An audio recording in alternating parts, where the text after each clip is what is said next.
Hello everybody, I'm Kevin Worthington, the new co-host of Simply Southern. And I'm Melissa Bowman. If you watch the show regularly, you've seen Melissa report with us periodically, but starting with season 7, you'll see a story from Melissa in every episode. And I am so excited for the opportunity to share great stories of Alabama with our viewers. With the new season beginning in January 2021, we thought this would be a good time to share a little more about ourselves with y'all. To start off with, tell us as a kid, what did you want to be when you grew up? Well, that kind of changed from week to week. I wanted to be everything from a dairy farmer at one point to a fashion designer. But what was consistent across the board is I knew I always wanted to do something in communications. I used to make magazines out of notebook paper at home. Even took a tape recorder around my neighborhood and interviewed the other kids in the neighborhood. What about you, Kevin? Where are you from originally? I'm one of the few fortunate folks that I get to work in my hometown. I'm from Montgomery. Okay, me too. I'm from Montgomery as well. So Melissa, we're going into your 3rd season on Simply Southern. What's been your most memorable story?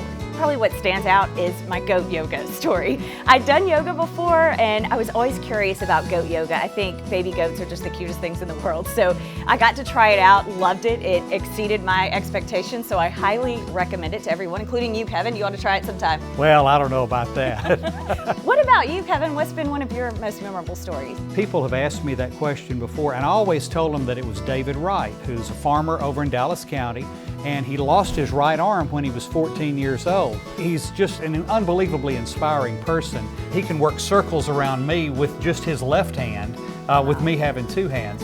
But in addition to that, is a young lady named Shelby Traylor. She just graduated from high school. She was born with spina bifida. The doctors tried to get her parents to abort her before she was born. She grew up, she's a vital part of their operation, and really just an inspiring person. Wow. So those are the kind of stories that I really like to cover. Back to some other more basic things. If you could only eat one thing the rest of your life, what would it be? Hands down, macaroni and cheese. I love it. And I'm not a snob about it. I will eat boxed mac and cheese all the way to gourmet. And in fact, when I was getting married, the lady who did our catering asked me, what's your favorite food? And I said, mac and cheese. So she made little iron skillets. They were so cute, of mac and cheese. And to this day, I've been married 10 years now. To this day, people still come up to me and say, I loved the mac and cheese at your wedding. So that's a heartwarming memory from my wedding, that we brought people together through macaroni cheese.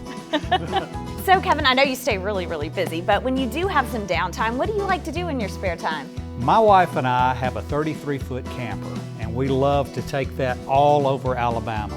Now, our favorite place is at the lake, because we also happen to have a pontoon boat at the lake, and that's where I like to be, is out on the water. So Melissa, what's your favorite movie? My favorite movie is probably Little Miss Sunshine, which is about this kind of dysfunctional family that really goes to great lengths to show each other how much they love each other, how much they care about each other. So it's a funny, kind of quirky movie with a really, really sweet message down deep. I'll have to look into that one. I Yeah, haven't check it seen out. that one. For me, it's either James Bond or anything with John Wayne in it. Excellent choices, Yeah. yes. Y'all, thanks for watching and getting to know a little bit more about us. We hope you'll tune in and watch Simply Southern every weekend in 2021.